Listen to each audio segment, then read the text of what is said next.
यं शैवा समुपासते शिव इति ब्रह्मेति वेदान्तिनो बौद्धा बुद्ध इति प्रमाणपटवः कर्तेति नैयायिकाः अर्हन्नित्यत जैन शासनरता कर्मीति मीमांसकाः सोऽयं वो विदधातु वाञ्छितफलं त्रैलोक्यनाथो विभो।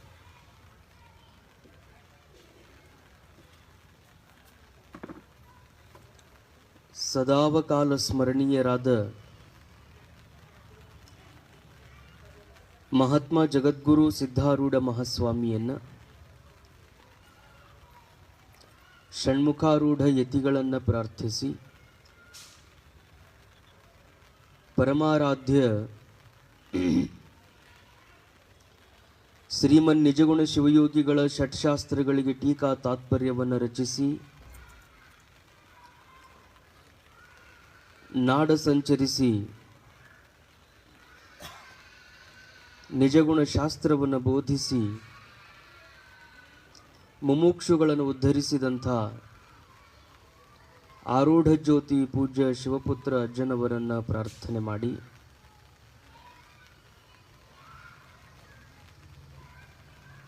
ನಮ್ಮ ನಿಮ್ಮೆಲ್ಲರಿಗೂ ಶಾಸ್ತ್ರ ಸ್ತೋತ್ರಗಳನ್ನು ಕಲಿಸಿ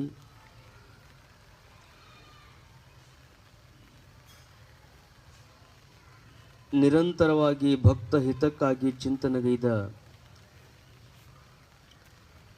ಪೂಜ್ಯ ಗುರುಗಳವರ ಪವಿತ್ರ ಚರಣ ಕಮಲಗಳನ್ನು ಪ್ರಾರ್ಥಿಸಿ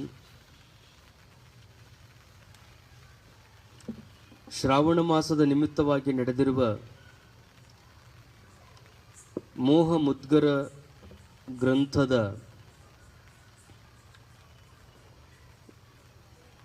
ಚಿಂತನದಲ್ಲಿ ಭಾಗಿಗಳಾಗಿರುವಂಥ ಸಮಸ್ತ ಶಿವಸ್ವರೂಪಿಗಳೇ ತಮ್ಮೆಲ್ಲರಿಗೂ ಶರಣು ಶರಣಾರ್ಥಿಗಳು.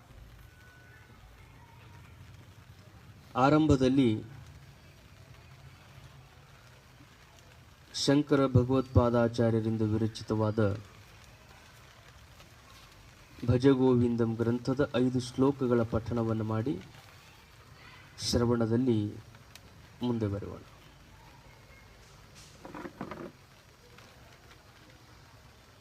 ಭಜ ಗೋವಿಂದಂ ಭಜ ಗೋವಿಂದಂ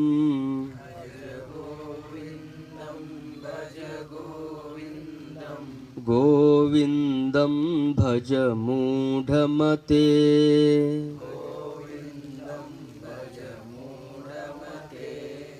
ಸಂಪ್ರಾಪ್ತೆ ಸನ್ನಿಹಿತೆ ಕಾಲೇ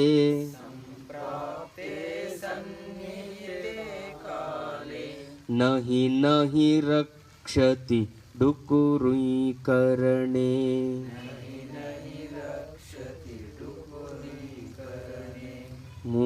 मूढजहीहि धनागमतृष्णां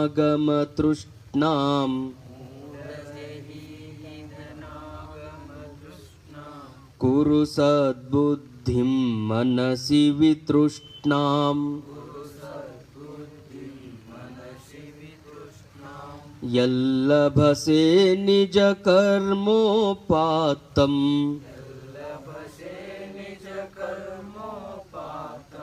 वित्तं तेन विनोदय चित्तम्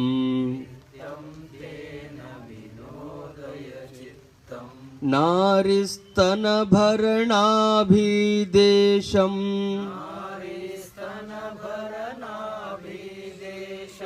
दृष्ट्वा मागामोहावेशम्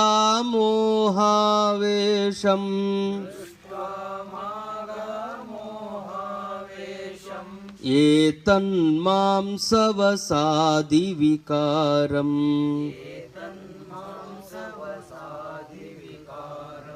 मनसि विचिन्तय वारं वारम्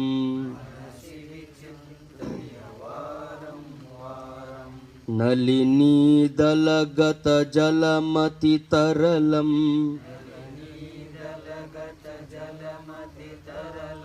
तद्वज्जीवितमतिशयचपलम्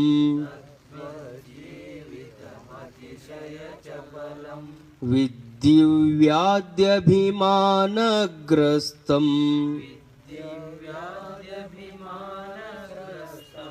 ಲೋಕಂ ಶೋಕಹತಂ ಚ ಸಮಸ್ತಂ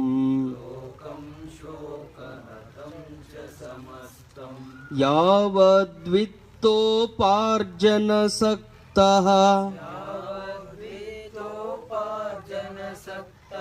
ತಾವನ್ನಿಜ ಪರಿವಾರೋ ರಕ್ತಃ ಪಶ್ಚಾಜ್ಜೀವತಿ ಜರ್ಜರ ದೇಹೇ ವಾರ್ತಾಂ ಕೋಪಿ ನ ಪೃಚ್ಛತಿ ಗೇಹೇ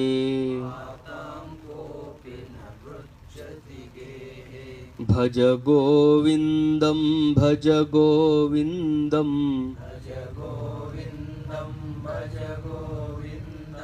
ಗೋವಿಂದಂ ಭಜ ಮೂಢಮತೆ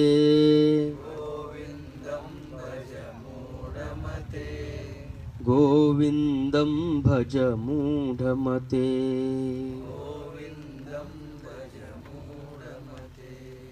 ಗೋವಿಂದಂ ಭಜ ಮೂಢಮತೆ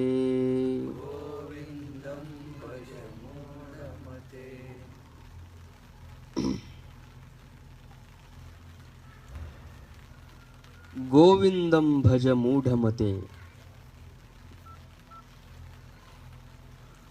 ಗೋವಿಂದನ ಧ್ಯಾನವನ್ನ ಮಾಡು. ಮೂಢನಾಗಿರುವಂತಹ ಮನುಷ್ಯನೇ, ಭವದಿಂದ ಮುಕ್ತನಾಗಬೇಕಾಗಿತ್ತು ಅಂದರೆ ಭವತಾರಕನಾಗಿರುವಂತಹ ಗೋವಿಂದನ ಧ್ಯಾನವನ್ನ ಮಾಡು. ಅದು ಒಂದಲ್ಲದೆ ಬೇರೆ ಉಪಾಯಗಳು ಇಲ್ಲ. ನಾವು ಮುಕ್ತರಾಗುವುದರ ಸಲುವಾಗಿ 108 ಮಾರ್ಗಗಳನ್ನು ಹುಡುಕ್ತೀವಿ. ಆ ಎಲ್ಲ ಮಾರ್ಗಗಳಿಂದ ಆಗೋದಿಲ್ಲ ಅನ್ನುವಂಥದ್ದನ್ನ ಶಂಕರರು ಎಲ್ಲರಿಗೂ ತಿಳಿ ಹೇಳ್ತಾ ಇದ್ದಾರೆ.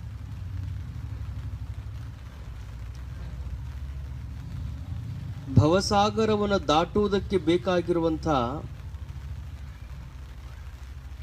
ಗೋವಿಂದನ ಧ್ಯಾನ ಮತ್ತು ಗೋವಿಂದನ ಜ್ಞಾನ. ಧ್ಯಾನ ಮತ್ತು ಜ್ಞಾನ. ಯಾರು ಧ್ಯಾನದಲ್ಲಿ ತಲ್ಲೀನರಾಗಿರ್ತಾರೆ ಅವರಿಗೆ ಜ್ಞಾನ ಆಗ್ತದೆ. ಯಾರಿಗೆ ಜ್ಞಾನ ಆಗಿರ್ತದೆ ಅವರು ಧ್ಯಾನದಲ್ಲಿ ತಲ್ಲೀನರಾಗ್ತಾರೆ. ಅಂತೂ ಗೋವಿಂದನ ಒಲುಮೆಗಾಗಿ ಮಾಡಬೇಕಾಗಿರುವಂಥದ್ದು ಧ್ಯಾನವೇ, ಆತನ ಭಜನೆಯೇ. ಅನೇಕರು ಅನೇಕ ರೀತಿಯಿಂದ ಮುಕ್ತರಾಗಬೇಕು ಅಂತ ಶತಪ್ರಯತ್ನಗಳನ್ನು ಮಾಡ್ತಾರೆ, ಅದರಿಂದ ಸಾಧ್ಯ ಇಲ್ಲ ಅಂತ ಹೇಳ್ತಾರೆ ಅವರು. ಕುರುತೆ ಗಂಗಾ ಸಾಗರ ಗಮನಂ ವ್ರತ ಪರಿಪಾಲನಂ ಅಥವಾ ದಾನಂ ಜ್ಞಾನವಿಹೀನ ಸರ್ವಮತೇನ ಮುಕ್ತಿರ್ನ ಭವತಿ ಜನ್ಮಶತೇನ. 100 ಜನ್ಮಗಳನ್ನು ಎತ್ತಿದ್ರೂ ಮುಕ್ತರಾಗುವುದಿಲ್ಲಂತ. ಯಾರು? ಕುರುತೆ ಗಂಗಾ ಸಾಗರ ಗಮನಂ. ಗಂಗಾ ಸಾಗರದಲ್ಲಿ ಹೋಗಿ ಮಿಂದು ಬಂದವರೆಲ್ಲ ಮುಕ್ತರಾಗ್ತಾರಂತ ಹೇಳಕ್ ಬರೋದಿಲ್ಲ. ಸ್ವಲ್ಪ ಒಳಗೆ ನಡ್ರಿ, ಇದಾಕತಿ ಜೋರ. ಇಲ್ಲೊಂದಿಬ್ರು ಬರ್ರಿ, ಇಲ್ಲೇ ಒಳಗೆ ಛತ್ರಿಯಾಗನ ಬರ್ರಿ. ಕಾಲು ನೋವಿಲ್ಲ, ಮುಂದೆ ಸರ್ರಿ ಆಮೇಲೆ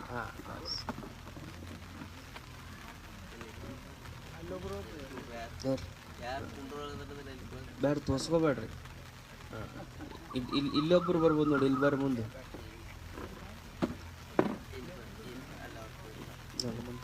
ಬಸ್ ನೋಡಿ.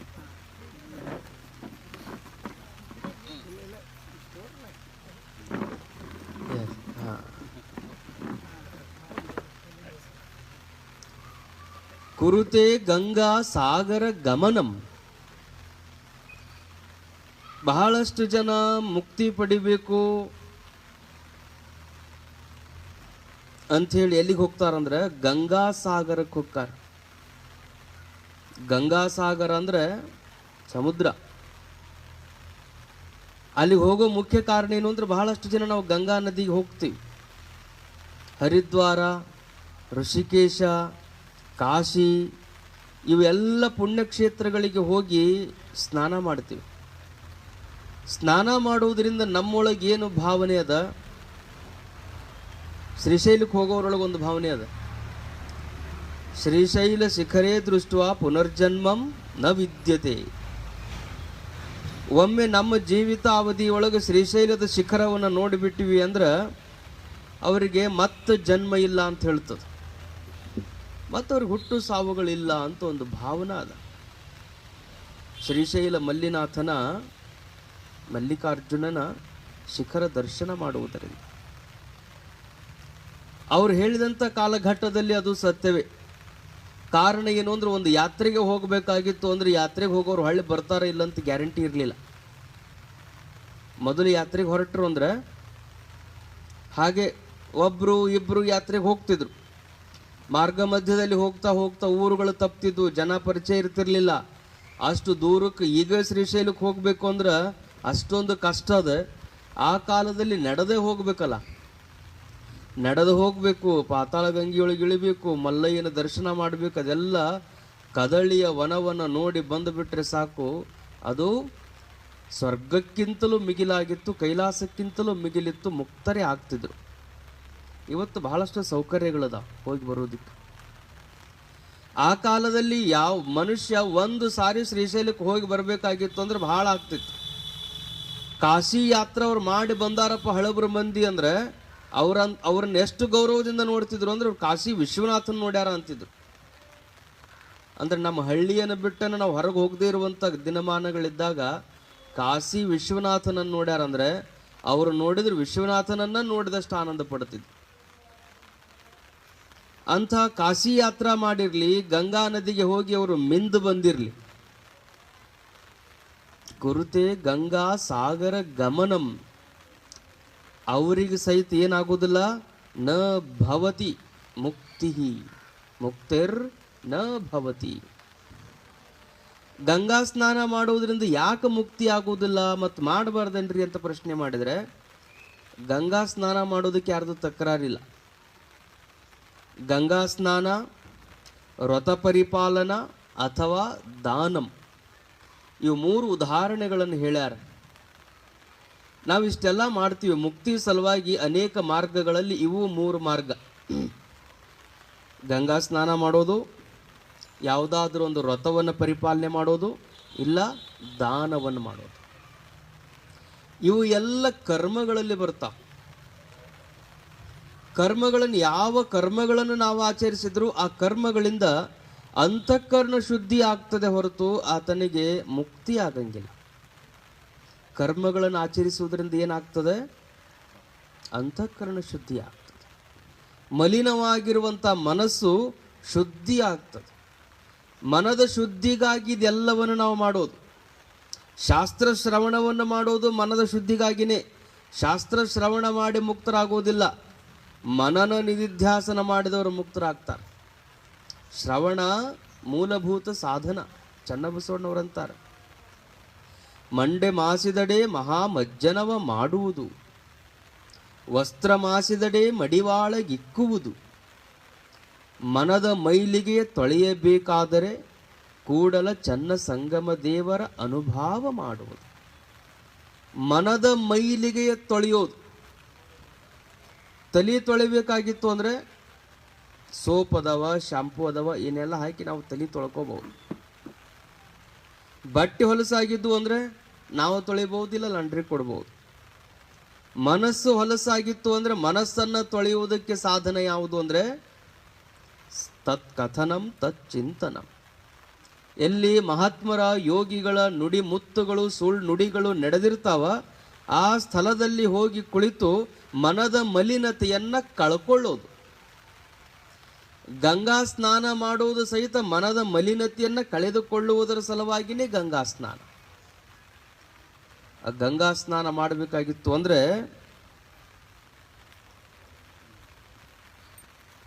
ಗಂಗಾ ಸ್ನಾನದಿಂದ ಪಾಪ ಹೋಗ್ತದೆ ಅನ್ನುವಂಥ ಒಂದು ಭಾವದ ನಮ್ಮಲ್ಲಿ. ಪಾಪನಾಶ, ಗಂಗಾ ಸ್ನಾನದಿಂದ ಪಾಪನಾಶ. ರಾಮಕೃಷ್ಣರು ಅವ್ರಿಗೆ ಹೋಗೊಬ್ರು ಪ್ರಶ್ನೆ ಮಾಡಿದ್ರಂತೆ, ಮತ್ತು ಗಂಗಾ ಸ್ನಾನ ಮಾಡುವುದರಿಂದ ಪಾಪ ಹೋಗ್ತೈತಿ ಅಂತ ಹೇಳ್ತಾರ. ಎಷ್ಟು ಮಂದಿ ಪಾಪಿಗಳು ಹೋಗಿ ಗಂಗೆಯೊಳಗೆ ಸ್ನಾನ ಮಾಡ್ಯಾರಲ್ಲ, ಮತ್ತು ಗಂಗೆ ಎಷ್ಟು ಪಾಪಿ ಆಗಿರಬೇಕು ಅಂತ. ಯಾಕಂದ್ರೆ ಪಾಪಿಗಳೆಲ್ಲ ಹೋಗಿ ಹೋಗಿ ಹೋಗಿ ಸ್ನಾನ ಮಾಡಿ ಮಾಡಿ ಮಾಡಿ ಆ ನೀರು ಎಷ್ಟು ಮಲಿನ ಆಗಿರಬೇಕು, ಗಂಗೆ ಎಷ್ಟು ಪಾಪಿ ಆಗಿರಬೇಕು. ಅವಾಗ ರಾಮಕೃಷ್ಣರು ಹೇಳಿದ್ರಂತೆ, ಗಂಗಾ ನದಿಯೊಳಗೆ ಇದುವರೆಗೂ ಯಾವ ಪಾಪಿಗಳೂ ಸ್ನಾನ ಮಾಡಿಲ್ಲ ಅಂದ್ರೆ. ಅರೆ, ನಾವು ಗಂಗಾ ನದಿಗೆ ಹೋಗೋದಕ್ಕೆ ನಾವು ಮಾಡಿದ ತಪ್ಪುಗಳನ್ನು ಕ್ಷಮಾ ಮಾಡಿ ನಮ್ಮ ಪಾಪವನ್ನು ನಾಶ ಮಾಡ್ತೆ ಅಂತನೂ ಹೋಗಿ ಗಂಗಾ ನದಿಯೊಳಗೆ ನಾವು ಮುಳುಗಿ ಬರ್ತೀವಿ. ನಾವ ಎಷ್ಟೋ ಸರಿ ಹೋಗಿ ಬಂದೀವಿ. ನೀವು ಯಾವ ಪಾಪಿಗಳು ಗಂಗಾ ನದಿಯೊಳಗೆ ಸ್ನಾನ ಮಾಡಿಲ್ಲ ಅಂತಿರಲ್ಲ, ಅದು ಹೆಂಗೆ? ಮಾಡಿಲ್ಲ ಅಂತಾರ. ಗಂಗಾ ನದಿಯೊಳಗೆ ಯಾವ ಪಾಪಿಗಳು ಸ್ನಾನ ಮಾಡಿಲ್ಲ. ಪಾಪಿಗಳು ಸ್ನಾನ ಮಾಡುವಷ್ಟು ಪಾಪ ಗಂಗೆನೂ ಮಾಡಿಲ್ಲ ಅಂತಾರ. ಪಾಪಿಗಳು ಸ್ನಾನ ಮಾಡುವಷ್ಟು ಪಾಪನ ಗಂಗೆಯೂ ಮಾಡಿಲ್ಲ. ಆಕೆಂದು ಅಂಥ ಪಾಪಿಗಳನ್ನು ಒಳಗೆ ಬಿಟ್ಕೊಳ್ಳಂಗಿಲ್ಲ. ಮತ್ತು ಹೋಗಿ ಮಾಡ್ತಾರಲ್ಲ, ಹೋಗಿ ಮಾಡ್ತಾರ, ಪಾಪ ಮಾಡಿರ್ತಾರ. ಪಾಪ ಮಾಡಿದವರು ಹೋಗಿ ಗಂಗಾ ನದಿ ಒಳಗೆ ಮುಳುಗಬೇಕು ಅಂತ ಹೆಂಗೆ ತಮ್ಮ ಬಟ್ಟಿಯನ್ನು ಅಲ್ಲಿ ಕಳೆದಿಡ್ತಾರ ದಂಡಿಗೆ, ಬಟ್ಟಿ ಕಳೆದಿಡೋದ್ರ ಜೊತೆಗೆ ಅವರು ಪಾಪ ನಾಶಕ್ಕಾಗಿ ಹೋಗಿ ನೀರಾಗಿ ಇಳಿತಾರ.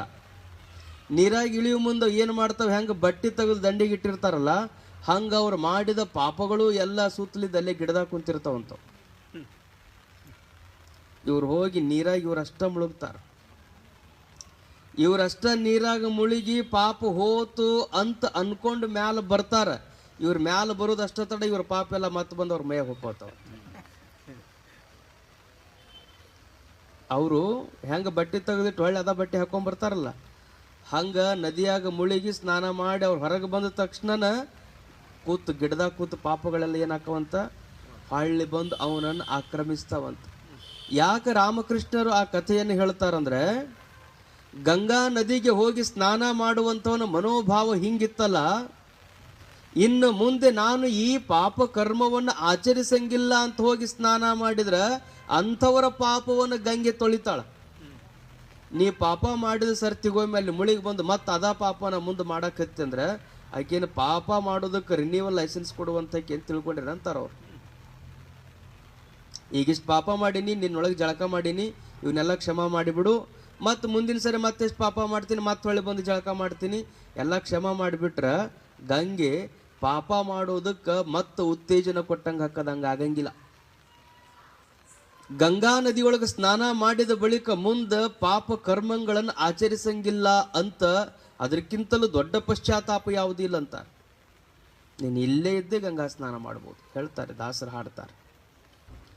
ಹೀನ ಗುಣಗಳ ಹಿಂಗದೆ ಗಂಗೆಯ ಸ್ನಾನವ ಮಾಡಿದರೇನು ಫಲ, ಘಾತುಕತನವನ್ನು ಬಿಡದೆ ನಿರಂತರ ಗೀತೆಯನ್ನು ಓದಿದರೇನು ಫಲ. ಮನಸ್ಸಿನೊಳಗಂತ ಕೆಟ್ಟ ಗುಣಗಳನ್ನು ದುರ್ಬುದ್ಧಿಗಳನ್ನು ತುಂಬಿಕೊಂಡು ನಿತ್ಯ ನಾನು ಭಗವದ್ಗೀತೆ 700 ಶ್ಲೋಕಗಳನ್ನು ಓದ್ತೀನಿ ಅಂದ್ರೆ ತಗೊಂಡು ಏನು ಮಾಡೋದು? ಒಳಗೆ ಹೀನ ಗುಣಗಳನ್ನು ತುಂಬಿಕೊಂಡು ನೀನು ಗಂಗಾ ಸ್ನಾನ ಮಾಡಿದ್ರೆ ಗಂಗೆ ನಿನ್ನ ಪಾಪವನ್ನು ಎಷ್ಟು ತೊಳೆಯಕ್ಕೆದಾಳ.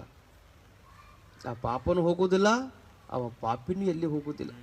ಯಾವಾಗ ನಾವು ನಿಜವಾಗಿ ಸ್ನಾನ ಮಾಡಿದಂಗೆ ಆಗ್ತದಂದ್ರೆ, ಎಂಥದ್ದೇ ಪಾಪವನ್ನು ನಾವು ಆಚರಿಸಿರಲಿ ಭಗವಂತನಲ್ಲಿ ಕ್ಷಮ ಅದ. ಗಂಗಾ ಮಾತೆಯೂ ನಮ್ಮನ್ನು ಕ್ಷಮಿಸ್ತಾಳೆ, ಎಲ್ಲ ಯೋಗಿಗಳು ನಮ್ಮನ್ನು ಕ್ಷಮಿಸ್ತಾರೆ. ಯಾವಾಗಂದ್ರೆ, ಎಲ್ಲವೋ ಎಲ್ಲವೋ ಪಾಪಕರ್ಮ ಮಾಡಿದವನೇ, ಎಲ್ಲವೋ ಎಲ್ಲವೋ ಬ್ರಹ್ಮಹತ್ಯೆಯ ಮಾಡಿದವನೇ, ಒಮ್ಮೆ ಶರಣೆನ್ನೆಲ್ಲವೋ, ಒಮ್ಮೆ ಶರಣೆಂದಡೆ ನೀ ಮಾಡಿದ ಪಾಪ ಕರ್ಮಗಳೆಲ್ಲ ನಶಿಸುವವು, ಕೂಡಲ ಸಂಗಯ್ಯನ ಸಾಕ್ಷಿಯಾಗಿ. ಮಾಡಿದ ಪಾಪ ಕರ್ಮಗಳೆಲ್ಲ ನಾಶ ಅಕ್ಕವಂತ. ಯಾವಾಗ ನೀನು ಬ್ರಹ್ಮ ಹತ್ಯೆಯನ್ನು ಮಾಡಿದ್ರೂ ಆ ಪಾಪನು ನಾಶ ಆಕ್ಕದು, ಮಾತೃ ಹತ್ಯೆಯನ್ನು ಮಾಡಿದ್ರು ಆ ಪಾಪ ನಾಶ ಆಕ್ಕದು. ಯಾವಾಗ ನಾಶ ಆಕ್ಕದಂದ್ರೆ, ತಿಳಿದ ಒಂದು ಸಾರಿ ನಾನು ಮಾಡೀನಿ, ಇನ್ನು ಮುಂದೆ ಇಂಥ ಯಾವ ಪಾಪ ಕೃತ್ಯಗಳನ್ನು ನಾನು ಮಾಡಂಗಿಲ್ಲ ಅಂತ ಸದ್ಗುರುನಾಥನಿಗೆ ಒಮ್ಮೆ ಶರಣಾಗಿ ಒಮ್ಮೆ ಆ ಭಗವಂತನನ್ನು ನಿನ್ನ ಮನದೊಳಗೆ ತುಂಬಿಕೊಂಡು ಮತ್ತೆ ಆ ಪಾಪ ಕರ್ಮವನ್ನು ಆಚರಿಸದಂಗೆ ನೀನು ಬದುಕಿದಿ ಅಂದ್ರೆ ಹಿಂದೆ ಮಾಡಿದ ಎಲ್ಲ ಪಾಪಗಳಿಂದಲೂ ನೀನು ಮುಕ್ತನಾಗಿ ಬಿಡ್ತೀಯ ಅಂತ. ನಾರದ ಮುನಿಗಳು ಹಾದಿ ಹಿಡಿದು ಹೋಗುವಾಗ ಅಲ್ಲೇ ಕಳತನ ಮಾಡಿ ದರೋಡೆಯನ್ನು ಮಾಡಿ ಬಂದವರಿಗೆಲ್ಲ ತೊಂದರೆ ಕೊಡ್ತಿದ್ದಂಥ ವ್ಯಕ್ತಿಗೆ ಉಪದೇಶವನ್ನು ಮಾಡಿದರು. ನೀನೇನು ಪಾಪ ಕರ್ಮಗಳನ್ನು ಆಚರಣೆ ಮಾಡಕತ್ತಿದ್ದು ಇದೆಲ್ಲವೂ ನೀನೇ ಉಪಭೋಗ ಮಾಡಬೇಕು. ನಿನ್ನ ಬಿಟ್ಟರೆ ಇದನ್ನು ಯಾರೂ ತಗೊಳ್ಳೋದಕ್ಕೆ ಸಾಧ್ಯ ಇಲ್ಲ. ನೀನೇನೋ ಇನ್ನೊಬ್ಬರನ್ನ ಬಡಿತಿದ್ದಿ, ಇನ್ನೊಬ್ಬರಿಗೆ ನೀನು ಹಿಂಸೆಯನ್ನು ಮಾಡಿ ಬಂದಂಥ ಹಣವನ್ನೆಲ್ಲ ದೋಚಿಕೊಂಡು ಹೋಗಿ ನಿನ್ನ ಮನೆಯನ್ನು ನಡೆಸ್ತಿದ್ದಿ. ನೀನು ಒಯ್ದಂಥ ಈ ಹಣದೊಳಗೆ ಅವರು ಭಾಗಿಗಳದಾರ, ಆದರೆ ಪಾಪದೊಳಗೆ ಅವ್ರ ಭಾಗಿಗಳಾಗಂಗಿಲ್ಲ. ನೀ ಹೋಗಿ ಕೇಳ್ಕೊಂಡು ಬಾ. ನೀ ಮಾಡಿದ ಪಾಪದೊಳಗೆ ಅವ್ರು ಭಾಗಿಯಾಕಾರ ಅಂದ್ರೆ ಹೋಗಿ ಕೇಳ್ಕೊಂಡು ಬಾ, ಆವಾಗ ನೀನು ಇಂಥ ಕೊಲೆ ಸುಲಿಗೆಗಳನ್ನು ಮಾಡುವಂತೆ ಅಂತ ಹೇಳಿದಾಗ ಮನೆಗೆ ಹೋಗಿ ಕೇಳ್ತಾನ. ಯಾರು ಅವ ಮಾಡಿದ ಪಾಪ ತೆಗೆದುಕೊಳ್ಳಲಿಕ್ಕೆ ತಯಾರಿರಲಿಲ್ಲ. ಹೆಂಡತಿಗೆ ಪಾಪ ತಗೊಂಡ್ರೆ ಮಾಡ್ಕೊಂಡು ಅಂದಾಗ ತಂದು ಹಾಕುವುದು ನಿನ್ನ ಕರ್ತವ್ಯ. ನೀನು ತಂದು ಕೊಡ್ತೀವಿ ಅದರೊಳಗೆ ಮನೆ ನಡೆಸೋದು ನನ್ನ ಕರ್ತವ್ಯ. ನಿನ್ನ ಪಾಪಕ್ಕೆ ನಾನು ಭಾಗಿಯಲ್ಲ. ತಾಯಿ ಕೇಳಿದ್ರು ಆಕೆ ಹಾಗೆ ಅಂತಾಳ, ಹೆಂಡತಿ ಕೇಳಿದ್ರು ಹಂಗೆ ಅಂತಾಳ, ಮಕ್ಕಳು ಅಂತಾರ. ನೀನು ನಮಗೆ ಜನ್ಮ ಕೊಟ್ಟಿ ಅಂದ ಬಳಿಕ ನಮ್ಮನ್ನು ಸಾಕೋದು ನಿನ್ನ ಜವಾಬ್ದಾರಿ ಅದ.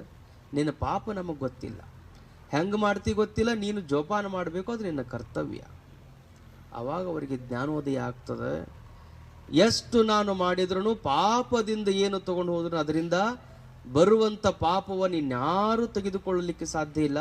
ಪಾಪ ಕೃತ್ಯಗಳಿಂದ ದೂರ ಉಳಿಬೇಕು ಅಂತ ನಾರದರ ಸನ್ನಿಧಾನಕ್ಕೆ ಹೋಗಿ ನನಗೆ ಮಂತ್ರೋಪದೇಶವನ್ನು ಮಾಡಬೇಕು ಅಂತ ಬೇಡಿದಾಗ ಅವರು ರಾಮ ಅನ್ನುವ ಮಂತ್ರವನ್ನು ಕೊಟ್ಟರು.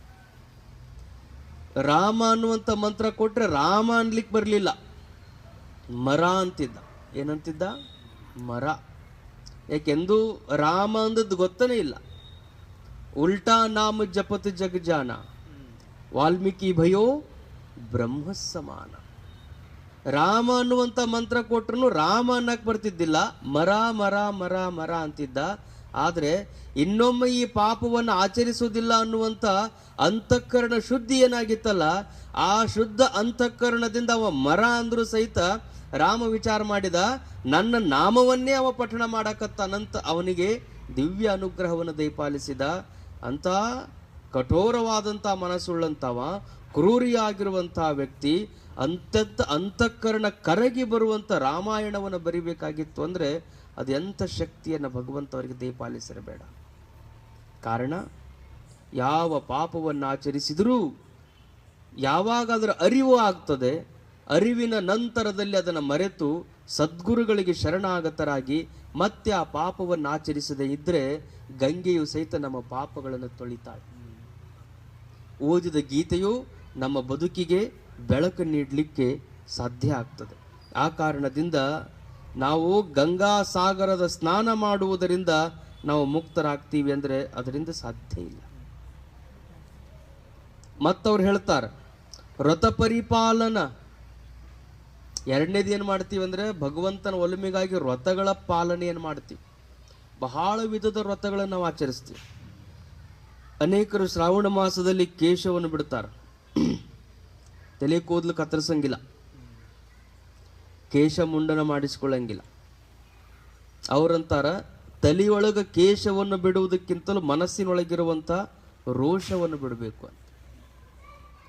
ಮನೆಯೊಳಗೆ ನಾವು ಉಪ್ಪು ಬಿಡುವುದಕ್ಕಿಂತಲೂ ತಪ್ಪು ಬಿಡಬೇಕಂತ. ವ್ರತಗಳನ್ನು ನಾವು ಆಚರಿಸುವಾಗ ಯಾವುದು ನಮ್ಮ ಬದುಕಿಗೆ ಹಿತವಾಗ್ತದಲ್ಲ ಅಂಥ ವ್ರತಗಳನ್ನು ಆಚರಿಸಿದರೆ ಅಂತಃಕರಣ ಶುದ್ಧಿ ಆಗ್ತದೆ. ಮಾಡುವ ಉಪವಾಸದಿಂದ ಶರೀರ ಶುದ್ಧೀಕರಣ ಆಗ್ತದೆ, ಶರೀರಕ್ಕೆ ಹೊಂದಿಕೊಂಡಿರುವಂಥ ಮನಸ್ಸು ಶುದ್ಧಿ ಆಗ್ತದೆ. ಆದರೆ ವ್ರತದಿಂದ ಮುಕ್ತರಾಗೋದಿಲ್ಲ. ವ್ರತವನ್ನು ನಾವು ಮಾಡ್ತಾ ಮಾಡ್ತಾ ಘೋರವಾದ ತಪಸ್ಸನ್ನು ಆಚರಿಸಿದರೆ ಪರಮಾತ್ಮನ ಸಾಕ್ಷಾತ್ಕಾರ ಆಗ್ಬೋದು, ನೀನು ಬೇಡಿದ ವರಗಳನ್ನು ನೀನು ಪಡ್ಕೋಬಹುದು, ಆದರೆ ಮುಕ್ತರಾಗ್ಲಿಕ್ಕೆ ಸಾಧ್ಯ ಇಲ್ಲ. ವ್ರತಗಳಿಂದ ದೇವರು ಪ್ರತ್ಯಕ್ಷನಾಗ್ತಾನೆ. ಭಗವಂತ ಅವ ನಮ್ಮ ಕಣ್ಣೆದುರಿಗೆ ಬಂದು ನಿಲ್ತಾನೆ. ವ್ರತವನ್ನು ಮಾಡಿನಿ. ರಾವಣ ಅಂಥ ವ್ರತನಿಷ್ಠನಾಗಿದ್ದ. ಎಂದೂ ತಾನು ಹಿಡಿದ ವ್ರತವನ್ನು ಅದು ಎಂಥದ್ದೇ ಕಷ್ಟ ಬಂದ್ರೂ ಬಿಡ್ತಿದ್ದಿಲ್ಲ ಅಂತ. ಹೀಗಾಗಿನೇ ವೇದಗಳೆಲ್ಲ ಆತನಿಗೆ ಮುಖೋದ್ಘಾತ ಆಗಿತ್ತು. ಪರಮಾತ್ಮ ಕ್ಷಣಾರ್ಧದಲ್ಲಿ ಪ್ರತ್ಯಕ್ಷನಾಗ್ತಿದ್ದ. ಅಂತಹ ವ್ರತನಿಷ್ಠ, ವ್ರತವನ್ನು ಎಂದೂ ತಪ್ತಿದ್ದಿಲ್ಲ. ವ್ರತ ಹಿಡಿದ್ರೆ ಆ ರೀತಿಯಾಗಿ ವ್ರತಗಳನ್ನು ಮಾಡಬೇಕು. ದೇವ ದರ್ಶನ ಆಗುವವರೆಗೂ ಒಬ್ಬ ಶಿವದೇವ ಅಂತ ತಂದೆ, ಅವನು ವ್ರತವನ್ನು ಮಾಡ್ತಿದ್ದ. ಏನು ವ್ರತ ಆತನದಂದ್ರೆ, ಪ್ರತಿನಿತ್ಯ ಊರೊಳಗಿರುವಂಥ ದೇವಾಲಯ, ಕಲ್ಲಿನಾಥನ ದೇವಾಲಯ, ಆ ದೇವಾಲಯಕ್ಕೆ ಹೋಗಿ ಹಾಲನ್ನು ಕಲ್ಲಿನಾಥನಿಗೆ ಎಡೆ ಹಿಡಿದು ಬರೋದು. ಹಾಲನ್ನು ಎಡೆ ಹಿಡಿದು ಬರೋದು. ಬಹಳ ವರ್ಷಗಳಿಂದ ಆ ವ್ರತವನ್ನು ಆತ ಪರಿಪಾಲನೆ ಮಾಡ್ಕೊಂಡು ಬಂದಿದ್ದೆ, ಎಂದೂ ತಪ್ಪಿಸಿರಲಿಲ್ಲ. ಆದರೆ ಒಮ್ಮೊಮ್ಮೆ ಪ್ರಸಂಗಗಳು ಹಿಂಗೆ ಬರ್ತಾವ, ಅನಿವಾರ್ಯವಾಗಿ ತಪ್ಪಿಸುವಂಥ ಪ್ರಸಂಗಗಳು ಬರ್ತಾವ. ತಪ್ಪಿಸಬಾರ್ದು. ಮೊದಲನೇದು, ತಪ್ಪಿಸುವ ಪ್ರಸಂಗ ಬಂತು ಅಂದರೆ ವ್ರತನಿಷ್ಠ ಹಿಂಗಿರ್ಬೇಕಲ್ಲ, ತನ್ನ ವ್ರತವನ್ನು ಜವಾಬ್ದಾರಿಯಿಂದ ನಿಭಾಯಿಸುವಂಥ ಮತ್ತೊಬ್ಬ ವ್ಯಕ್ತಿಯನ್ನು ತಾನೇ ನಿಯುಕ್ತಿಗೊಳಿಸ್ಬೇಕು. ಅಂದರೆ ಆ ವ್ಯಕ್ತಿಯ ಬಗ್ಗೆ ಆತನಿಗೆ ಅಂಥದ್ದೊಂದು ವಿಶ್ವಾಸ ಇರಬೇಕು. ನನ್ನ ನಂತರದಲ್ಲಿ ನನ್ನಷ್ಟೇ ಸಮರ್ಥವಾಗಿ ಈ ವ್ರತವನ್ನು ನೀವು ಮಾಡ್ತಾನನ್ನೋ ವಿಶ್ವಾಸದಿಂದ ಅಂಥವನಿಗೆ ಆ ವ್ರತದ ಎಲ್ಲ ನಿಯಮಗಳನ್ನು ಕಲಿಸಿಕೊಡ್ಬೇಕು. ಅಂಥವ್ರದ್ದು ಮಾಡಿದ್ರೆ ನಡೀತದೆ. ಶಿವದೇವ ಎಷ್ಟೋ ವರ್ಷಗಳಿಂದ ಆ ವ್ರತವನ್ನು ಪರಿಪಾಲನೆ ಮಾಡಿಕೊಂಡು ಬಂದಿದ್ದ, ಹಾಲನ್ನು ಅರ್ಪಿಸ್ತಿದ್ದ. ಒಮ್ಮೆ ಪ್ರಸಂಗ ಹಿಂಗೆ ಬಂತು, ಯಾವುದೋ ಊರಿಗೆ ಹೋಗೋ ಪ್ರಸಂಗ ಬಂತು. ಮಗಳನ್ನು ಕರೆದು ಹೇಳ್ತಾ, ನಾಳೆ ನಾನು ಇರೋದಿಲ್ಲ, ಕಲ್ಲಿನಾಥ ದೇವಾಲಯಕ್ಕೆ ಹೋಗಿ ಹಾಲಿನ ವ್ರತದ ನಿಯಮವನ್ನು ನೀನು ಮುಗಿಸಿ ಬಾ. ತಂದೆ ಹೇಳಿದ ಮಾತಿಗೆ ಮಗಳು ಆಯಿತು ಅಂತ. ಬಾಲಕಿ 10-12 ವರ್ಷದ ಹುಡುಗಿ, ತಂದೆ ಹೇಳುವಂಥ ಮಾತಿನಲ್ಲಿ ಅಂಥದ್ದೊಂದು ಶ್ರದ್ಧಾ. ನಮ್ಮಪ್ಪ ಇಷ್ಟು ವರ್ಷಗಳಿಂದ ವ್ರತವನ್ನು ಆಚರಿಸಿಕೊಂಡು ಬಂದಾನ, ಎಷ್ಟೋ ಸಾರಿ ನಾನು ಅವನ ಜೊತೆಗೆ ಹೋಗಿ ಹಾಲನ್ನು ಅರ್ಪಣೆ ಮಾಡಿ ಬರಬೇಕು ಅಂದ್ರೆ ನಾನು ಕರ್ಕೊಂಡು ಹೋಗ್ತಿದ್ದಿಲ್ಲ, ಬಿಟ್ಟು ಹೋಗ್ತಿದ್ದ. ಒಬ್ಬನೇ ಹೋಗಿ ಅರ್ಪಿಸಿ ಬರುವಂಥ ವ್ರತವನ್ನು ಪರಿಪಾಲನೆ ಮಾಡಿಕೊಂಡು ಬಂದಿದ್ದ. ಅಂಥ ತಂದೆ ಮುಂದುವರಿಸಿಕೊಂಡು ಬಂದಂಥ ಈ ಸೌಭಾಗ್ಯ ಇವತ್ತು ನನಗೆ ಪ್ರಾಪ್ತಿಯಾಗ್ಯದಂದ್ರೆ ಯಾಕೆ ಒಲ್ಲೆ ಅನ್ನಬೇಕು ಅಂತ ಮಗಳು, ನಾನು ಹೋಗ್ತೀನಿ ನಾಳೆ ಬೆಳಿಗ್ಗೆ ಅಂತ. ಮುಗ್ಧವಾದ ಮನಸ್ಸು, ತಂದೆಯ ವ್ರತದ ಮೇಲೆ ಆಕೆಗೆ ಅಂಥದ್ದೊಂದು ನಿಷ್ಠೆ. ತಂದೆ ಊರಿಗೆ ಹೋಗಿದ್ದ, ಬೆಳಿಗ್ಗೆ ಹಾಲು ತಗೊಂಡು ಕಲ್ಲಿನಾಥ ದೇವಾಲಯಕ್ಕೆ ಹೋಗ್ತಾ. ಕಲ್ಲಿನಾಥ ದೇವಾಲಯಕ್ಕೆ ಹೋಗಿ ಕಲ್ಲಿನಾಥನ ಮುಂದೆ ಹಾಲಿನ ಬಟ್ಟಲನ್ನಿಟ್ಟು ಭಕ್ತಿ, ವಿನಯ, ಶ್ರದ್ಧೆಯಿಂದ ಕಲ್ಲಿನಾಥನನ್ನು ಬೇಡ್ತಾಳೆ. ಭಗವಂತ, ಇವತ್ತು ಅಪ್ಪ ಬಂದಿಲ್ಲ, ಅಪ್ಪನ ವ್ರತವನ್ನು ನಾನು ಮುಂದುವರಿಸೀನಿ. ನಮ್ಮಪ್ಪ ಬಂದಿಲ್ಲ ಅಂತ ಹಾಲು ಕುಡಿಯೋದನ್ನು ಬಿಡಬೇಡ, ತಪ್ಪದೇ ಈ ಹಾಲನ್ನು ನೀನು ಸ್ವೀಕಾರ ಮಾಡಬೇಕು ಅಂತ ಕೈ ಮುಗಿದು ಆಕೆ ಬೇಡಿಕೊಂಡಾಗ ಕಲ್ಲಿನಾಥ ಹಾಲನ್ನು ಸ್ವೀಕಾರ ಮಾಡಿದ. ಆಕೆಯ ಭಕ್ತಿ ಭಾವಕ್ಕೆ ಒಲದಂಥ ಕಲ್ಲಿನಾಥ ಹಾಲನ್ನು ಸ್ವೀಕಾರ ಮಾಡಿದ. ಖಾಲಿ ಬಟ್ಟಲನ್ನು ತಗೊಂಡು ಆಕೆ ಮನೆಗೆ ಬಂದ. ಮನೆಗೆ ಬರೋದ್ರೊಳಗಾಗಿನೇ ಊರಿಗೆ ಹೋಗಿದ್ದ ಅಪ್ಪ, ಇವನು ಮನೆಗೆ ಬಂದ. ಮನೆಗೆ ಬಂದ ಹಾಲನ್ನು ಬಟ್ಟಲು ನೋಡ್ತಾನೆ, ಖಾಲಿ ಆಗ್ಯದ. ಹಾಲೆಲ್ಲಿ ಅಂತ ಕೇಳಿದ. ಅವಾಗ ಆಕೆ ಅಂದ್ಲು, ಇಲ್ಲ, ಕಲ್ಲಿನಾಥನಿಗೆ ಸಮರ್ಪಣೆ ಮಾಡಿದೆ. ಕಲ್ಲಿನಾಥ ಎಲ್ಲಿ ಹಾಲು ಕುಡಿತಾನ ಅಂದವರಪ್ಪ. ಕಲ್ಲಿನಾಥ ಎಲ್ಲಿ ಹಾಲು ಕುಡಿತಾನ?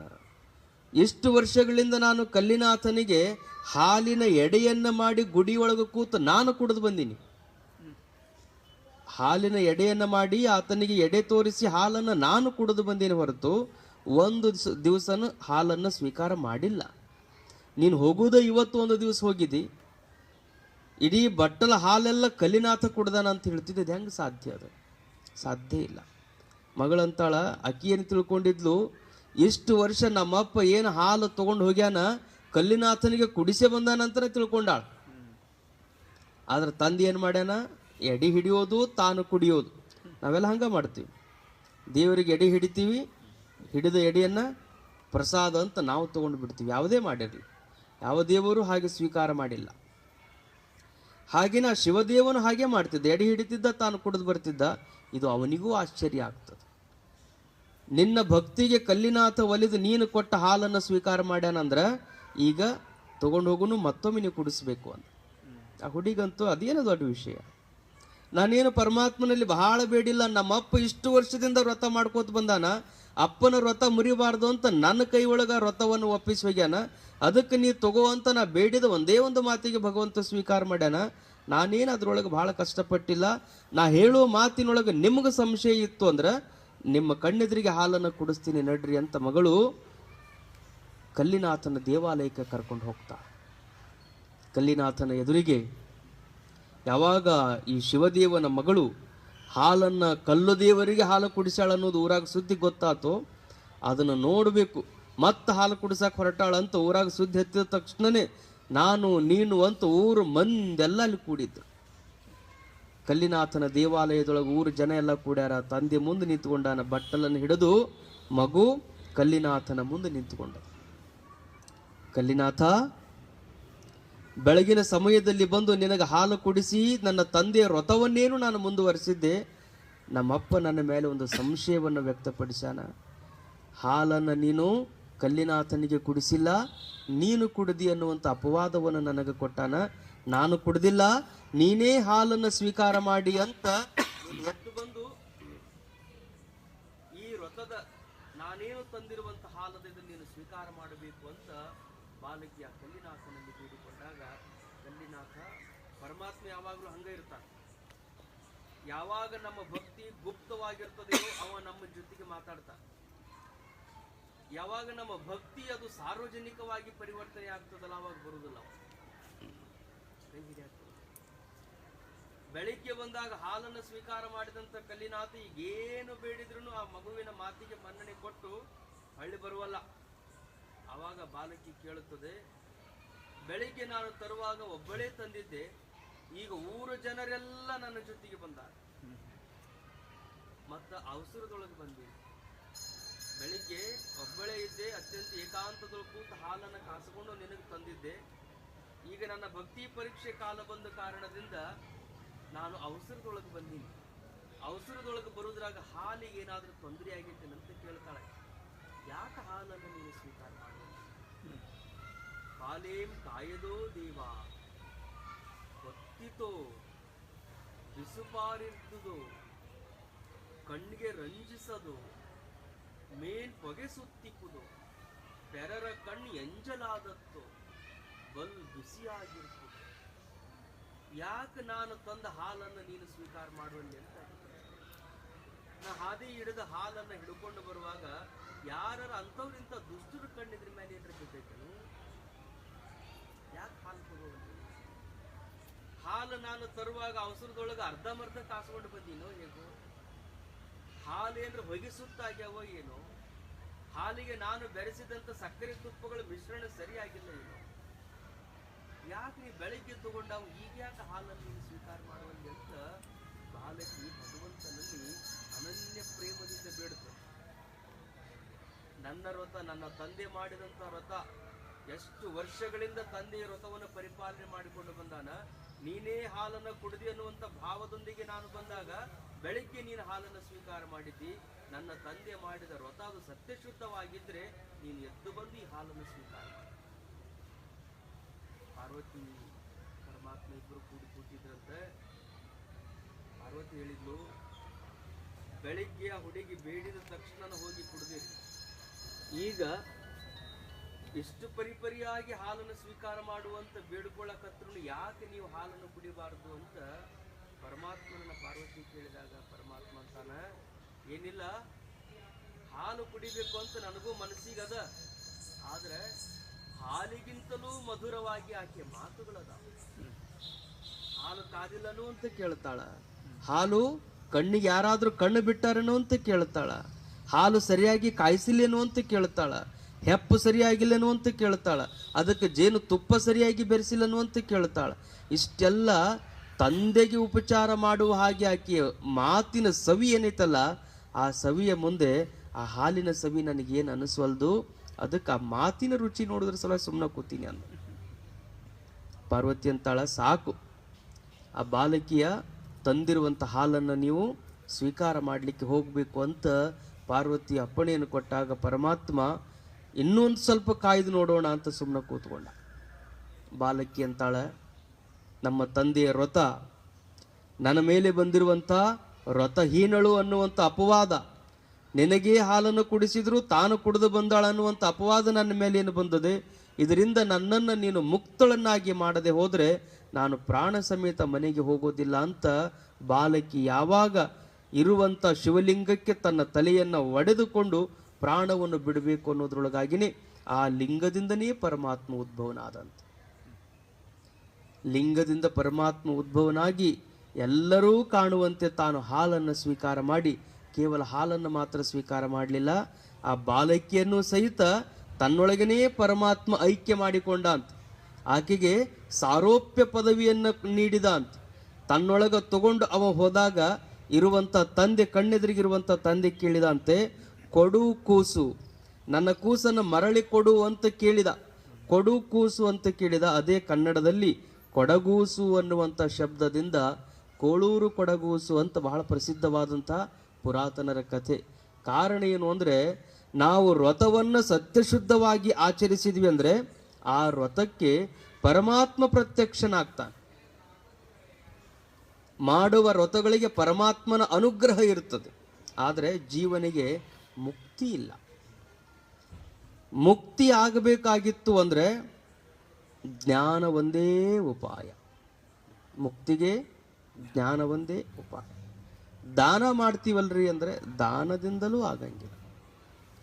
ದಾನದಿಂದ ಅಹಂಕಾರ ವೃದ್ಧಿ ಆಗ್ತದೆ. ಬಹಳಷ್ಟು ಪ್ರಸಂಗಗಳಲ್ಲಿ ದಾನದಿಂದ ಏನಾಗ್ತದೆ? ಅಹಂಕಾರ ವೃದ್ಧಿ ಆಗ್ತದೆ. ಕಾರಣ ಏನು ಅಂದರೆ, ದಾನ ಕೊಡುವಾಗ ಕೈ ಮ್ಯಾಲಿರ್ತದೆ, ತಗೊಳ್ಳೋನ್ ಕೈ ಹೆಂಗಿರ್ತದೆ? ಕೆಳಗಿರ್ತದೆ. ತಗೊಳ್ಳವ ತಾನು ಬೊಗಸೇನು ಒಡ್ಡಿರ್ತಾನ, ಕೊಡವ ಕೈ ಮ್ಯಾಲ ಮಾಡಿರ್ತಾನೆ. ಅದಕ್ಕೆ ಗುರುಗಳಿಗೆ ನಾವು ಯಾವುದೇ ದಾನವಾಗಿ ಕೊಡುವಾಗ ಯಾರೂ ಹಿಂಗೆ ಕೊಡಂಗಿಲ್ಲ.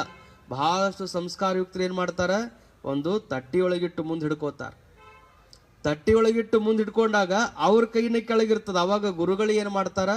ಅದನ್ನು ತಮ್ಮ ಇಚ್ಛೆಗೆ ಅನುಗುಣವಾಗಿ ಅದನ್ನು ಸ್ವೀಕಾರ ಮಾಡ್ತಾರೆ. ನಾನು ಕೊಟ್ಟೆ ಅನ್ನುವಂಥ ಭಾವ ಬಂತಾರೆ. ಕೊಡಾವಂದ್ರೆ ದೊಡ್ಡವಕ್ಕನ, ಕೊಡಾವಂದ್ರೆ ಎಲ್ಲರಿಗೂ ಕೊಡಾವ ಒಬ್ಬನೇ ಒಬ್ಬ, ಪರಮಾತ್ಮ ಒಬ್ಬನೇ. ಮಹಾದಾನಿ ಕೂಡಲ ಸಂಗಮ ದೇವ, ದೇವರೊಬ್ಬರನ್ನ ಬಿಟ್ಟರೆ ಇನ್ನಾರು ನಮಗೇನನ್ನು ಕೊಡ್ಲಿಕ್ಕೆ ಸಾಧ್ಯ ಇಲ್ಲ. ಅವ್ರೇನು ಹೇಳ್ತಾರೆ? ಇಳೆ ನಿಮ್ಮ ದಾನ, ಬೆಳೆ ನಿಮ್ಮ ದಾನ, ನಿಮ್ಮ ದಾನವನುಂಡು ಅನ್ಯರ ಹೊಗಳುವ ಕುನ್ನಿಗಳ ನೀನೆಂಬೆ ರಾಮನಾಥ. ಜೇಡರ ದಾಸಿಮಯ್ಯನವ್ರಿಗೆ ಮಾತು ಹೇಳ್ತಾರೆ. ದಾನ ಅಂದ್ರೆ ಪರಮಾತ್ಮ ಕೊಟ್ಟಿದ್ದು ಯಾವಾಗಲೂ ದಾನ. ನೆನ್ಪಿಟ್ಕೋಬೇಕು ನಾವು. ಪರಮಾತ್ಮ ಕೊಟ್ಟಿದ್ದು ದಾನ. ಪರಮಾತ್ಮ ನಮಗೇನು ಕೊಟ್ಟಾನಲ್ಲ ಅದು ದಾನ. ಇಳೆ ಪರಮಾತ್ಮನ ದಾನ, ಬೆಳೆ ಪರಮಾತ್ಮನ ದಾನ, ನೀರು ಪರಮಾತ್ಮ ನೀಡಿದಂಥ ದಾನ. ಇದೆಲ್ಲ ಪರಮಾತ್ಮ ನೀಡಿದಂಥ ಪಂಚ ಮಹಾಭೂತಗಳನ್ನು ಸ್ವೀಕಾರ ಮಾಡಿ ಅದರೊಳಗೆ ಬೆಳೆದದ್ದನ್ನು ನಾವು ಇನ್ನೊಬ್ಬರಿಗೆ ಕೊಟ್ಟು ನಾವು ದಾನಿಗಳು ಅನಿಸ್ಕೋಬೇಕತ್ತೀವಿ. ಅದು ಹಂಗಾಗೋದಕ್ಕೆ ಸಾಧ್ಯ ಇಲ್ಲ. ನಾವೇನು ಮಾಡಿದ್ರೂ ದಾಸೋಹಿಗಳಾಗ್ಬೋದು. ಅದಕ್ಕೆ ಮಠದಾಗ ದಾಸೋಹ ನಡೆಸ್ರಿ ಅಂತಾರೆ. ಮಠದಾಗ ಏನು ನಡೆಸೋದಂತಾರೆ? ದಾಸೋಹ. ದಾಸೋಹ ಅಂದ್ರೇನು? ದಾಸಃ ಅಹಂ ದಾಸೋಹಂ. ನಾನು ದಾಸನಿದ್ದೇನೆ. ನಾನೇನು ಮಾಡಿ ತಂದ್ರೂ ಇಲ್ಲಿ ನಾನು ಅರ್ಪಿಸಿದ ಬಳಿಕ ನಾನು ದಾಸನೇ. ನನ್ನದು ಅಂತ ಅದರ ಮೇಲೆ ಯಾವುದೂ ಹಕ್ಕಿಲ್ಲ. ಅಲ್ಲಿ ಬಂದು ಯಾರಾದರೂ ಪ್ರಸಾದವನ್ನು ಸ್ವೀಕಾರ ಮಾಡಬಹುದು. ಆ ಪ್ರಸಾದ ಸ್ವೀಕಾರ ಮಾಡಿದಂಥವ್ರ ಮನಸ್ಸು ಪ್ರಸನ್ನವಾಗಿ ಹಸಿದ ಹೊಟ್ಟೆ ಆನಂದ ಪಟ್ಟಿತು ಅಂದರೆ ಯಾರು ದಾನ ನೀಡಿರ್ತಾರಲ್ಲ ಅವರೆಲ್ಲರ ಮನೆ ಉದ್ಧಾರ ಆಗ್ತದೆ, ಅವರೆಲ್ಲರ ಮನಸ್ಸುಗಳು ಉದ್ಧಾರ ಆಗ್ತಾವ, ಅಂತಃಕರಣ ಶುದ್ಧಿಯಾಗಿ ಪರಿವರ್ತನೆ ಆಗ್ತದೆ. ಆ ಕಾರಣದಿಂದ ದಾನ ಮಾಡಿದ್ರೂ ಅಂತಃಕರಣ ಶುದ್ಧಿ ಆಗ್ತದೆ. ವ್ರತಾಚರಣೆಗಳನ್ನು ಆಚರಿಸಿದ್ರೂ ಅಂತಃಕರಣ ಶುದ್ಧಿ ಆಗ್ತದೆ. ಗಂಗಾ ನದಿಯಲ್ಲಿ ಸ್ನಾನ ಮಾಡುವುದರಿಂದ ಅಂತಃಕರಣ ಶುದ್ಧಿ ಆಗ್ತದೆ. ಆದರೆ ಅದರಿಂದ ಏನಾಗೋದಿಲ್ಲ? ಮೋಕ್ಷ ಆಗೋದಿಲ್ಲ. ಮೋಕ್ಷ ಆಗಬೇಕಾಗಿತ್ತು ಅಂದರೆ ಜ್ಞಾನ ಒಂದೇ ಅದಕ್ಕಿರುವಂಥ ಉಪಾಯ. ಕತ್ತಲನ್ನು ಕಳಿಬೇಕಾಗಿತ್ತು ಅಂದರೆ ಉಳಿದಿದ್ದೇನು ಮಾಡಿದ್ರೂ ಹೋಗುವುದಿಲ್ಲ. ಕತ್ತಲದ ಜೊತೆಗೆ ನೀವು ಗುದ್ದೆ ಆಡಿದ್ರೆ ಎಂದೂ ಕತ್ತಲು ಹೋಗಂಗಿಲ್ಲ. ಕತ್ತಲದ ಜೊತೆಗೆ ಎಷ್ಟು ನಾವು ಕುಸ್ತಿ ಹಿಡಿದ್ರೂ ಕತ್ತಲೆ ಎಂದೂ ನಮ್ಮನ್ನು ಬಿಟ್ಟು ಹೋಗಂಗಿಲ್ಲ. ಕತ್ತಲೆಯನ್ನು ಕಳಿಬೇಕಾಗಿತ್ತು ಅಂದರೆ ಉಪಾಯ ಏನು ಮಾಡಬೇಕು? ದೀಪ ಹಚ್ಚಬೇಕು. ದೀಪ ಹಚ್ಚಬೇಕು. ದೀಪ ಹಚ್ಚಿದ್ರೇ ಕತ್ತಲು ಹೋಗ್ತದೆ. ಬಸವಣ್ಣವರ ಮಾತು ಹೇಳ್ತಾರೆ, ಜ್ಞಾನದ ಬಲದಿಂದ ಅಜ್ಞಾನದ ಕೇಡು ನೋಡಯ್ಯ, ಜ್ಯೋತಿಯ ಬಲದಿಂದ ತಮಂದದ ಕೇಡು ನೋಡಯ್ಯ, ಪರುಷದ ಬಲದಿಂದ ಅವಲೋಹದ ಕೇಡು ನೋಡಯ್ಯ. ಅವಲೋಹದ ಕೇಡಾಗಬೇಕಾಗಿತ್ತು ಅಂದ್ರೆ ಪರುಷನೇ ಬೇಕು. ಜ್ಯೋತಿಯನ್ನು ಹಚ್ಚಿದ್ರೇ ಕತ್ತಲು ಹೋಗೋದು. ನಾವು ಮನ್ಯಾಗ ಎಷ್ಟು ಶತ ಪ್ರಯತ್ನ ಮಾಡಿದ್ರು ಜ್ಯೋತಿ ಇಲ್ದನ ನಾವು ಕತ್ತಲನ್ನು ಕಳಿಬೇಕಂದ್ರೆ ಅದು ಆಗೋದಿಲ್ಲ. ಕತ್ತಲದ ನಿವಾರಣೆಗೆ ಬೆಳಕೇ ಮದ್ದು. ಉಳಿದು ಯಾವ ಮಾರ್ಗಗಳನ್ನು ಅನುಸರಿಸಿದ್ರೂ ಕತ್ತಲೆ ಹೋಗಂಗಿಲ್ಲ. ನಾವೊಂದು ದೊಡ್ಡದು ಹರತಾದ ಖಡ್ಗ ತಂದು ಕತ್ತಲೆಯನ್ನು ಕೊಂದು ಬಿಡಬೇಕು ಅಂತ ಎಷ್ಟು ಕತ್ತಲ ಗುದ್ದಾಡಿದ್ರು ಕತ್ತಲೆ ಎಂದೂ ಸಾಯಂಗಿಲ್ಲ. ಕತ್ತಲೆಗೆ ಸಾವು ಆಗಬೇಕಾಗಿತ್ತು ಅಂದರೆ ಅದಕ್ಕೆ ಬೆಳಕೇ ಸಾಧನ. ಬೆಳಕೊಂದು ಬಿಟ್ಟರೆ ಕತ್ತಲೆ ಹೆಂಗೆ ಹೋಗೋದಿಲ್ವೋ ಹಾಗೆ ಅಜ್ಞಾನದ ನಾಶಕ್ಕೆ ನೀವು 108 ವ್ರತಗಳನ್ನು ಮಾಡಿದ್ರೂ ಆಗೋದಿಲ್ಲ. ಎಷ್ಟು ವ್ರತಗಳನ್ನು ನೀವು ಆಚರಿಸಿದ್ರೂ ಆ ವ್ರತದಿಂದ ನಮ್ಮ ಅಜ್ಞಾನ ಎಂದೂ ನಾಶ ಆಗೋದಿಲ್ಲ. ಅಜ್ಞಾನದ ನಾಶಕ್ಕೆ ಜ್ಞಾನವೇ ನಿಜವಾಗಿರುವಂಥ ಅಸ್ತ್ರ. ಆ ಜ್ಞಾನದಿಂದಲೇ ಎಲ್ಲರಿಗೂ ಮುಕ್ತಿ ಆಗ್ತದೆ. ಜ್ಞಾನಾದೇವತು ಕೈವಲ್ಯಂ. ಕೈವಲ್ಯ ಇರೋದೇ ಜ್ಞಾನದಿಂದ ಅನ್ನುವ ಮಾತುಗಳ ಪ್ರಸಂಗದಲ್ಲಿ ಹೇಳಿ ಅಂಥ ಜ್ಞಾನ ಮಾರ್ಗದಲ್ಲಿ ನಾವೆಲ್ಲರೂ ಮುನ್ನಡೆದು ಮುಕ್ತರಾಗೋಣ ಅಂತ ಹೇಳ್ತಾ ಇಂದಿನ ಚಿಂತನಕ್ಕೆ ವಿರಮಿಸ್ತೇನೆ.